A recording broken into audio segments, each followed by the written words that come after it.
인생의 수다 이정민입니다. 자, 이번에는 연세대학교 문항을 좀 분석을 해보려고 합니다. 일단 연세대학교 같은 경우에 지금 모집 단위나 반영 요소를 보시게 되면 예년하고 비슷하게 나왔습니다. 생명공학과가 조금 더 나온 편이고요. 보통 한 대여섯 명 뽑았는데 한 8명까지 나온 것 같고, 생화학과가 올해 조금 인원이 많이 늘었습니다. 보통 생화학과가 4명, 5명 이랬던 것 같은데 올해 조금 많이 나온 것 같고요. 시경도 많이 나온 편이고, 그래서 TO 자체는 올해 그냥 평이합니다. 예년하고 비슷하게 나왔던 거, 현저하게 줄었다거나 현저하게 늘었다라고 이렇게 나올 것 같아요. 보통 1단계에서 필기고사를 3배속 뽑고요. 그리고 이제 2단계로 넘어가게 되면 1단계 성적하고 이제 연대 같은 경우는 서울평가가 들어가기 때문에 연대는 아시다시피 1단계는 별도의 서류 접수 없이 그냥 일단 원서 접수만 가지고 집필시험 보고요. 1단계 통과 학생들에 대해서 이제 서류를 요구를 하기 때문에 학업계획서라거나 내지는 공인어학 성적 아시겠지만 시스템 생물이나 생화학이나 생명공학과는 800 넘으셔야 되는 거고, 그 다음에 식품영양학과는 700 넘으실 거. 그리고 특이적으로 이제 생공 같은 경우에는 이수학점을 70학점으로 조금 높게 잡고 있어요. 그래서 이건 좀 감안을 하셔야 되는 부분이신 겁니다. 그래서 조건 만족이 되는 성적 증명서 같은 것들 서류 제출이 보통 이제 2단계에서 평가 항목이 들어가는 거니까 준비하셔서 제출하시면 된다라고 보시면 될 것 같고요. 아마 필답시험 정보, 요게 좀 궁금하실 텐데, 저는 이제 매년 시험을 보러 가는 입장이니까 현장 분위기 좀 알잖아요. 연대 같은 경우에 일단은 앞에서 말씀드린 것처럼 시스템 생물이나 생화학과나 생명공학과, 여기는 이제 생물이 60이고 화학이 40. 그런데 생화학과 같은 경우에 50-50 비율로 들어가게 돼 있어요. 그래서 아무래도 생화학과이다 보니까 화학에 조금 강점이 있는 분들이 지원을 좀 많이 하신다라고 보셔야 되는 부분인 거고요. 자, 형식이 객관식과 주관식이 둘 다 나온다. 요 얘기를 조금 해봅시다. 일단 작년 기준으로 말씀을 드리면 객관식이 20문항, 주관식이 8문항이 나왔습니다. 그 전년도도 객관식이 20문항, 주관식이 8문항이 나왔습니다. 그런데 제가 이렇게 강조해서 말씀드리는 이유는 원래는 연대 같은 경우에 객관식이 45문항이고 주관식이 5문항이던 시스템이 꽤 오래 유지되었던 학교였습니다. 그러다 보니까 최근 2개년 동안의 문제가 이렇게 나왔다라고 해서 연대 이제 객관식 20문항에 주관식 8문항이야 라고 저는 확신을 가지고 말씀드리지 않습니다. 이 편입시험이 가장 짜증나는 것 중에 하나가 그 외에 수능 같은 경우는 시험 공시라고 하는 게 있어요. 시험 기준을 제시하는 게 있단 말입니다. 편입시험에 그게 없어요. 그러다 보니까 그냥 올해 출제하는 교수님들끼리 뭔가 심경의 변화가 생겨서 연대 올해 다시 그냥 오시면 보겠다 라고 하면은 할 말이 없는 겁니다. 공시가 나와 있는 근거가 없기 때문에. 그래서 사실 학생들은 시험장 가가지고 시험지를 펼쳐봐야 하는 상황인 거죠. 이게 조금 입시 요강 나오실 때 얘기 좀 해주시면 좋겠는데 이게 좀 번거로우신 모양입니다. 그러다 보니까는 일단 작년까지는 객관식이 20문항이었고 주관식이 8문항. 8문항은 구성으로 본다라고 할 때 서술형 4문항, 단답형 4문항 있었다 정도까지는 제가 말씀을 드릴 수 있습니다만, 작년에 그랬기 때문에 올해 이렇게 준비해라고는 말씀드리지 않겠습니다. 올해는 문항 중에 바뀔 수도 있다는 거.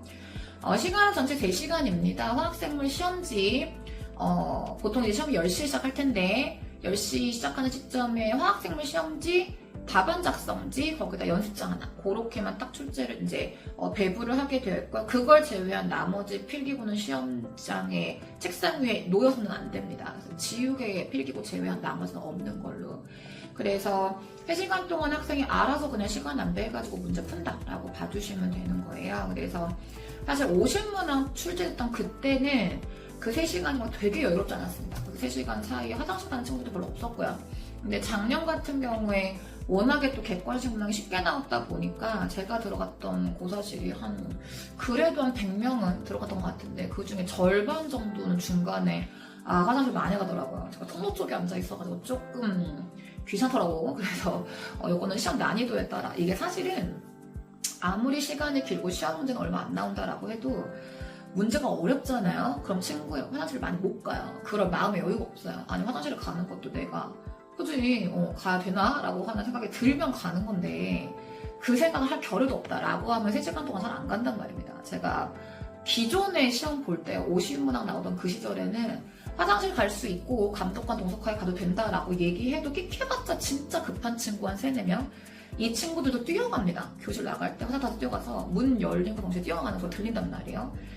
그리고 저 3시간이 시작되기 전에 이제 연대 같은 경우에 보통 9시 입실 완료하시는 건데요. 한 9시 20분 정도부터 학생들은 소지품을 전부 다 제출을 하게 되어 있습니다. 그 순간부터 학생들은 손에 공부할 수 있는 도구를 가지고 있지 못합니다. 그리고 20분 정도 전부터 시험지 배부한다라고 봐주시면 되세요. 워낙에 대형 강의실들이다 보니까 그 배부하는데 시간이 좀 걸리더라고요. 그래서 20분 정도는 그냥 마지막으로 마인드 컨트롤 한다라고 생각하시고 약간 손에 아무것도 쥐지 않은 채 보내야 하는 시간이 그래도 한 20-30분 있다라고 봐주셔야 합니다. 자, 연대 같은 경우에 시험 문제 어떻게 나오나 한번 보도록 하시죠. 일단 연대는 제가 미리 말씀을 드릴게요. 작년에 연대는 난이도 조절에 실패를 했다고 보시는 게 맞습니다. 문제가 너무 쉽게 나왔습니다. 그래서 보통 이런 경우 이런 얘기를 하죠. 웃고 나와서 결과 보고 웃는다 뭐 이런 표현을 쓰거든요, 우리가. 근데 공부한 친구들은 시험이 쉽게 나오게 되면 굉장히 짜증이 납니다. 변별력이 없다는 얘기입니다. 거의 만점 가까운 친구들 떨어진 것도 있었을 겁니다. 제가 봤을 때는 한두 문제 틀린 걸로 합격 그렇게 갈릴 수 있는 수준의 변별력이었습니다. 문제가 아주 평이하게 나왔고요. 그래서 작년 거 기출을 참고하시면 조금 곤란합니다. 참고하실 분들은 그 전년도 것들을 참고하시기를 권유를 드리고요. 지금 단순 지식 문항으로 제가 예시 하나 고르다가 딱히 보일 게 없어가지고 그나마 가지고 온 문항인 건데 보시면 아시겠지만 이거 일반 생물학교재 5챕터 보시면 바로 나와요. 그냥 한 페이지에 다 나오는 답이란 말이에요. 그래서 이런 문항이 한 절반 정도. 이런 거는 이제 점수 가져가라고 준 문제인 거고. 실질적으로 변별을 준다라고 하는 거는 개념 통합 문항인 건데 개념 통합 문항으로 제가 지금 보여드리고 있는 이 문항도 마찬가지 별로 어렵지 않은 개념입니다. 솔직히 말씀을 드리면 고등학교 시절에 생물 2 했던 친구들 풀 수 있는 문항입니다. 이 정도 수준이 그나마 제가 골랐다는 얘기는 보여줄만 했다는 얘기인 거잖아요. 이거 말고 나머지 개념 통합 문항들이 좀 처참합니다. 너무 문제가 쉽게 나왔어요. 그래서 보시는 것처럼 이런 식으로 한 챕터에만 한정되진 않고 다른 챕터에 엮여있는 문항을 한 문제에 엮어주기도 한다 정도는 염두를 하시면 좋을 것 같고요. 근데 아마 올해는 작년보다 문제가 조금 어려워질 거다. 그래서 연대 준비하시는 분들은 이것저것 좀 비교 분석을 많이 해봐라. DNA 복제랑 전사랑 비교도 많이 해보시고 원액이랑 진액도 비교 많이 해보시고 원액 진액 관련해가지고 리보솜도 비교해보시고 또는 원액세포랑 고세균도 비교 좀 해보시고 이것저것 비교를 많이 해보신 분들이 유리하게 되어 있습니다. 주과식 같은 경우에 말씀드린 것처럼 반반 출제된 겁니다. 서술형 절반, 단답형 절반 나왔다고 보시면 될 텐데 서술형 같은 경우에 지금 제가 제시해드린 저 3중 반응, 에틸렌 3중 반응 우리 맨날 식물할 때 했던 거 내가 맨날 주관식으로 시킨 거 그거 나온 거고 항체 기능 같은 경우도 저거 제칸 중화 반응 오손이나 예전에 막공격 복합적 얼마나 많이 했습니까? 그쵸? 그래서 아주 전형적인 문항이 출제가 됐기 때문에 주관식에서도 딱히 변별력이 나올 건 없었다라고 저는 평가를 합니다. 제가 당부를 드리고 싶은 건 절대로 작년 문제 참고를 하셔가지고 난이도 조절하지 마세요. 무조건 작년보다는 어려워질 수밖에 없습니다. 주관식을 준비하시는 분들은 단답형과 서술형을 둘 다 준비하셔야 되고 서술형 같은 경우에 고대도 마찬가지입니다만 너무 길어지는 답안지는 아무리 답이 맞아도 별로 안 예쁩니다. 키워드 중심으로 해서 필요한 내용만 들어갈 수 있게 문장을 만드는 연습을 조금 하셔야 합니다. 그래서 주관식은 그렇게 대비하시고 객관식 같은 경우는 일단은 기본 정리가 꼼꼼하게 되는 게 중요하신데 아무리 작년에 연대가 문제가 쉬워졌다라고 하더라도 일반 생물학 수준만의 지식이 나오지는 않았습니다.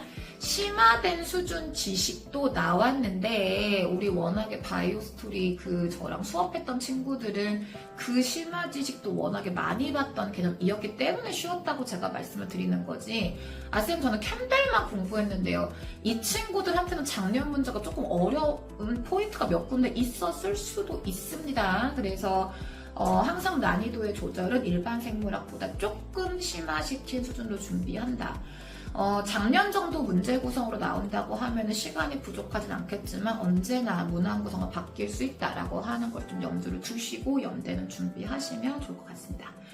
연세대학교 문항 분석을 조금 해드렸는데요. 우리 뒤쪽에 이제 각 학교별 뿐만 아니라 고민있어요 파트에서 제가 이제 시험을 앞두고 시험장 분위기 어떤지 영상도 준비해 드릴 거니까요. 그거 참고해서 시험 대비하시면 좋을 것 같습니다.